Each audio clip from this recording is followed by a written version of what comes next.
যখন আমি শহরে এলাম তখন খালার বাড়িতে থাকতে শুরু করলাম।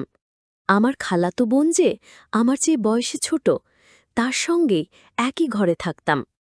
প্রতিদিন কাজ শেষে ক্লান্ত হয়ে বিছানায় শুয়ে পড়তাম, আর সে আমার পাশে ঘুমত। এক রাতে একটু দেরি করে বাড়ি ফিরলাম। বাড়িতে ঢুকে সরাসরি বিছানায় গিয়ে শুয়ে পড়লাম। চোখ বন্ধ করে বিশ্রাম নিচ্ছিলাম।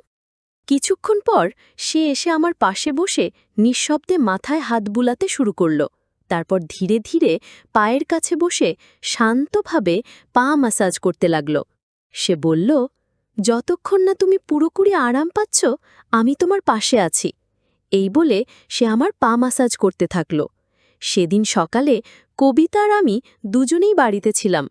কবিতা হেসে আমার দিকে এগিয়ে এসে বলল, ভাই, যদি কিছু প্রয়োজন হয় তবে নির্দ্বিধায় বলতে পারো। সে আমার সামনে দাঁড়ালো এবং আন্তরিকভাবে হাত বাড়িয়ে দিল। তার আচরণে আমি কিছুটা অবাক হলাম, যেন তার মধ্যে নতুন এক ধরনের আত্মবিশ্বাস দেখা যাচ্ছে। এরপর সে আমার হাত ধরে আলতো করে তার কাঁধের কাছে নিয়ে গিয়ে বলল, যা ইচ্ছে করতে পারো, তবে আমাকেও কিছু সাহায্য করতে হবে। কবিতা দেখতে অনেক সুন্দর ছিল। তার চলাফেরা ও আচরণ আমাকে মুগ্ধ করত।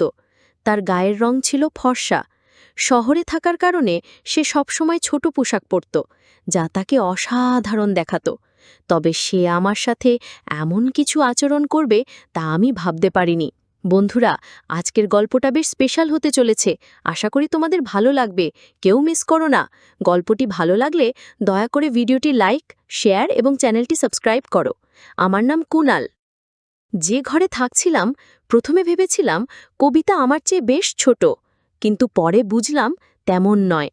আমি কাজের জন্য শহরে এসেছিলাম এবং খালুর বাড়িতে উঠেছিলাম, কারণ মা চেয়েছিলেন আমি যেন অন্য কোথাও না থাকি। মা বলেছিলেন, শহরে তো তোমার খালুর বাড়ি আছে, সেখানেই থাকা ভালো। শহরে এসে আমি একটি ভালো বেতনের চাকরি পেয়েছিলাম। খালুর বাড়ি ছোট হলেও বেশ আরামদায়ক ছিল।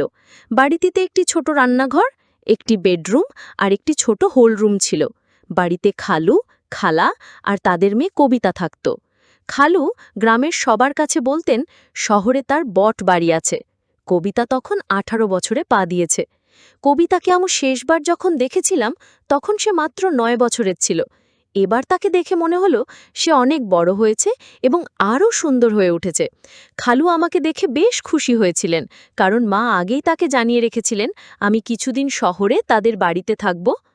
যদিও আমার ভালো বেতনের চাকরি ছিল, মা সবসময় বলতেন অন্য ছেলেদের সাথে থাকলে আমি হয়তো খারাপ হয়ে যাব। তাই মায়ের ইচ্ছাতেই খালুর বাড়িতে থাকার সিদ্ধান্ত নিয়েছিলাম। খালুর বাড়িতে কবিতার জন্য একটি ছোট্ট ঘর ছিল, যেখানে সে থাকত, আর খালু খালা নিজেদের হোল রুমে ঘুমোতেন।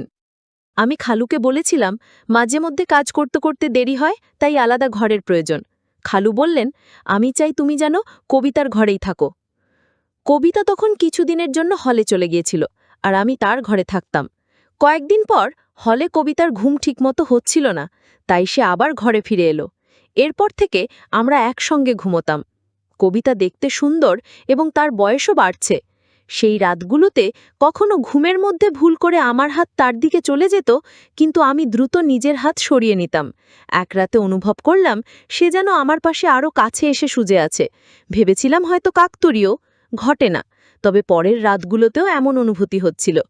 খালুর বাড়িতে থাকতে থাকতে 20 দিন পার হয়ে গেছে, আর এই সমাজে কবিতা আমার খুব কাছের মানুষ হয়ে উঠেছে। মাঝে মধ্যে আমরা অনেক রাত জেগে গল্প করতাম। কবিতা আমার বিষয় জানার জন্য বেশ আগ্রহী ছিল, যা আমাকে বারবার ভাবায়। খালা আমাদের কথা বলতে দেখলেও কিছু বলতেন না, কারণ তিনি আমাকে বিশ্বাস করতেন। এক রাতে আমি দেখলাম কবিতা তার ফোনে কিছু দেখছে। কৌতূহলবশত তার ফোনে উকি দিতে গেলাম, কিন্তু সে সঙ্গে সঙ্গে ফোন বন্ধ করে দিল। আমি মজা করে ফোনটি দিতে বললাম, কিন্তু সে না দেওয়ার জন্য অনুরোধ করল। কিছুক্ষণ পরে দেখি সে ঘুমিয়ে আছে। তার ফোনটি মাথার পাশে রাখা ছিল। আস্তে করে ফোনটি হাতে নেওয়ার চেষ্টা করলাম, তখন সে পাশে ফিরল আর আমার হাত তার গায়ে পড়ল। তার মুখে মৃদু হাসি দেখে বুঝলাম সে আসলে ঘুমায়নি। কিছুক্ষণ পর আমি চুপচাপ ঘুমিয়ে পড়লাম। এরপর কিছুদিন কেটে গেল এবং আমার মাসিক বেতনও এসে গেল। খালুর বাড়িকে নিজের বাড়ির মতো মনে করে কবিতার জন্য একটি নতুন পোশাক, খালুর জন্য ভরমাল পোশাক আর খালার জন্য একটি সুন্দর শাড়ি কিনে বাড়ি ফিরলাম। খালা খুব খুশি হলেন। আর কবিতা আগের চেয়ে অনেক খোলামেলা কথা বলতে শুরু করল। এক রাতে পানি খেতে উঠে দেখলাম কবিতা পাশে নেই, ঘরের দরজাটাও খোলা। বাইরে গিয়ে দেখি রাত তখন 2টা। কবিতা হলে পর্দা সরিয়ে কিছু দেখার চেষ্টা করছে।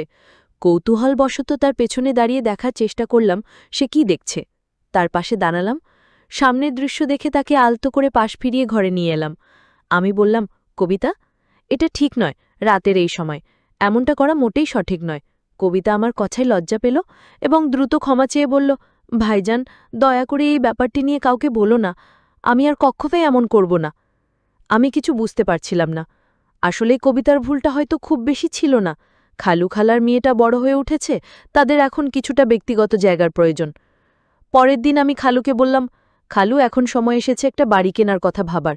কবিতা বড় হচ্ছে, ওর নিজের একটা আলাদা ঘর দরকার। বাড়ি হলে সবার জন্য ভালো হবে। খালু হেসে বললেন, 3জন মানুষের জন্য বড় বাড়ির দরকার নেই, তুমি এসে চতুর্থ হয়েছ, কিন্তু আমাদের এখনও কোনো অসুবিধা হচ্ছে না, তাহলে বড় বাড়ির প্রয়োজন কেন? খালুর কথা শুনে আমার মুখটা একটু মলিন হয়ে গেল। ঠিক তখনই আমার ফোন বাজল। ফোনে মা ছিলেন।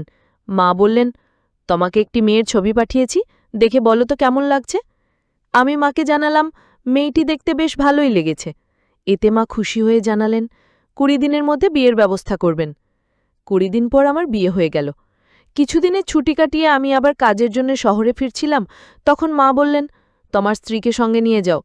এরপর আমি আমার স্ত্রী তানিয়াকে নিয়ে শহরে চলে এলাম। প্রথমে আমরা খালুর বাড়িতে উঠলাম। কবিতা তখন তার ঘর ছেড়ে বাবা মায়ের সঙ্গে হলঘরে ঘুমাত, আর আমাদের ঘরটি আমাকে আর তানিয়ার জন্য ছেড়ে দিল। তানিয়াকে নিয়ে শহরে আসার 3য় দিন পার হচ্ছিল। এরপর হঠাৎ এক রাতে কিছু অপ্রত্যাশিত ঘটনা ঘটল। আমি যখন তানিয়ার পাশে ঘুমাচ্ছিলাম, হঠাৎ দেখি হলঘর থেকে কেউ উকি দিচ্ছে। তাকে দেখে আমি দ্রুত উঠে বসলাম। আমাকে উঠতে দেখে সে চুপচাপ সরে গেল। তখন আমি ভাবতে লাগলাম, যদি তানিয়া এই শহরের পরিবেশে মানিয়ে নিতে পারে, তাহলে আগামী মাসেই আমরা আলাদা থাকার জন্য একটি ঘর খুঁজে নেব। কারণ শহরে আসার পর থেকেই আমার খালাতো বোন আমাকে বিশেষ নজরে রেখেছিল। জানি না কেন, কিন্তু 5 দিনের মধ্যেই তানিয়া শহরটিকে অপছন্দ করতে শুরু করল। সে বলল, আমি এখানে বেশি দিন থাকতে পারবো না। গ্রামে থাকার অভ্যাস আছে আমার। এখানে পানি আর বাতাস কিচ্ছু ভালো লাগছে না। হঠাৎ করেই তার শারীরিক অবস্থা খারাপ হতে শুরু করল। তাই আমি তাকে গ্রামে পাঠিয়ে দিলাম। এরপর আমি খালুর বাড়িতে একাই থাকতে শুরু করলাম। তানিয়ার প্রতি যতটা ভালোবাসা থাকার কথা ছিল, ততটা যেন অনুভব করছিলাম না। বিয়ের সময় তাকে দেখেছিলাম আকর্ষণীয়, কিন্তু পরে মেকআপ ছাড়া তাকে কিছুটা আলাদা লাগল।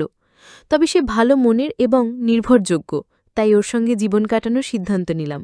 তানিয়া গ্রামে চলে যাবার পর 3 দিনের ছুটি নিয়ে বিশ্রাম নিলাম। সকালে খালু তার কাজে বেরিয়ে গেলেন, আর খালাও প্রতিদিনের মতো অফিসে চলে গেলেন।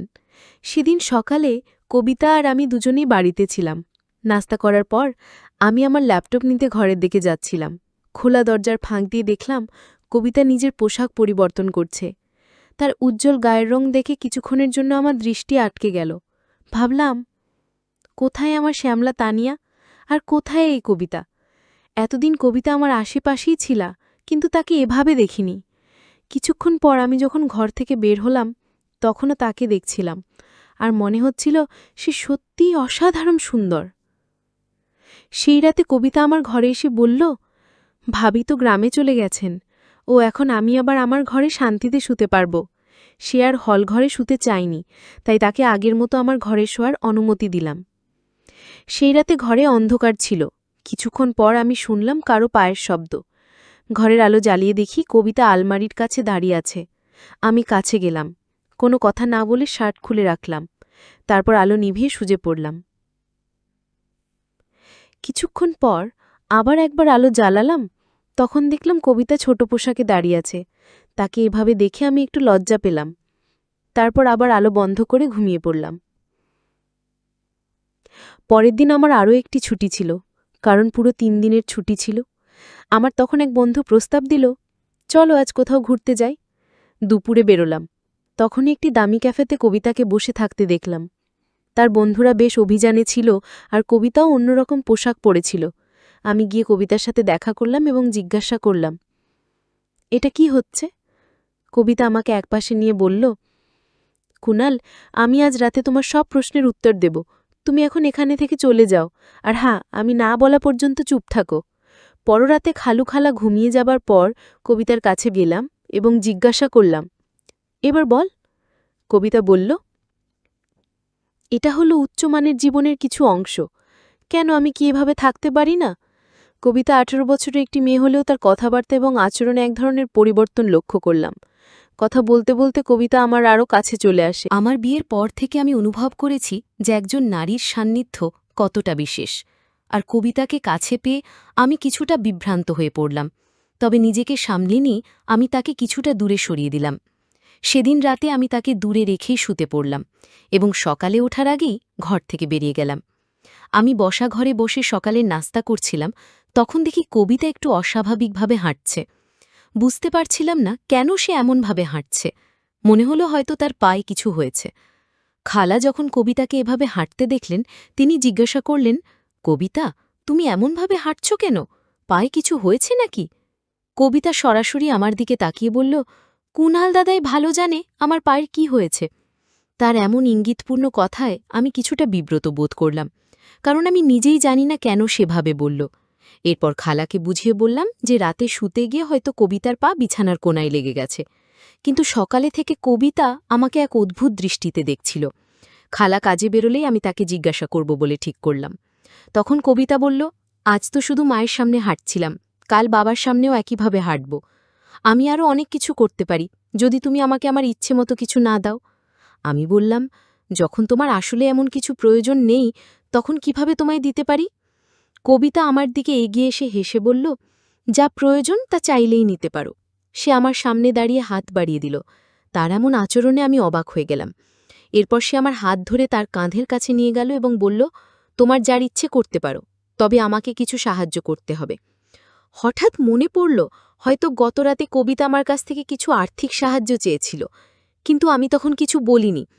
এখন তার কথায় মনে হলো সে আসলেই কিছু সহযোগিতা চাচ্ছে।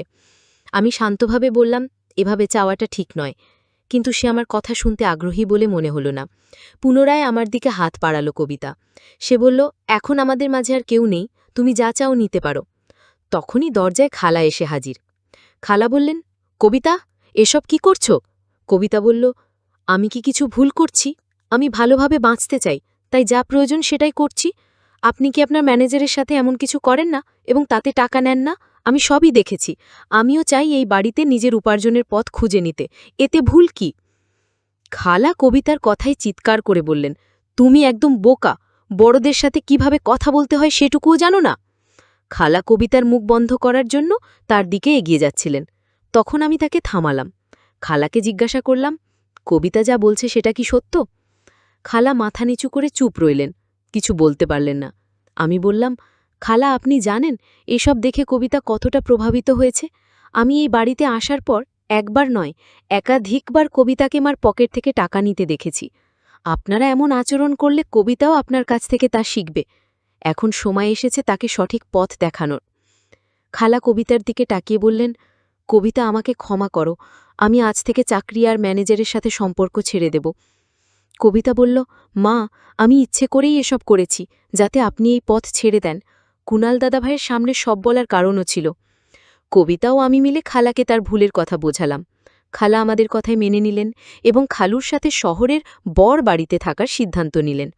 খালু ছোট বাড়িটি ছেড়ে বর বাড়িতে স্থানান্তরের কথা বলার পর খালা ও কবিতা দুজনেই খুশি হলেন এবং আমাকে ধন্যবাদ দিলেন। সেই দিন থেকেই খালুর নিজের অতিরিক্ত সাশ্রয়ী মনোভাব কমিয়ে আনলেন। এই গল্প থেকে শিক্ষা পাওয়া যায় যে পরিবারের মানুষদের খুশি রাখা, ভালোবাসা ও যত্ন দেওয়া প্রয়োজন। যদি কারো সাশ্রয়ী মনোভাব মাত্রা ছাড়িয়ে যায়, তবে পরিবারের সদস্যদের ওপর নেতিবাচক প্রভাব ফেলতে পারে। পরিবারের সমস্যা এলে তা নিয়ে খোলামেলা আলোচনা করলে সমাধানের পথ খুলে যায়। বন্ধুরা, যদি গল্পটি ভালো লেগে থাকে তাহলে দয়া করে ভিডিওটি লাইক করুন এবং আমাদের চ্যানেলটি সাবস্ক্রাইব করুন। পাশে থাকা বেল আইকনটি চাপুন, যাতে নতুন ভিডিও আপলোড হলে নোটিফিকেশনটি সবার আগে আপনার কাছে পৌঁছায়। ধন্যবাদ। দেখা হবে আমাদের পরবর্তী ভিডিওতে।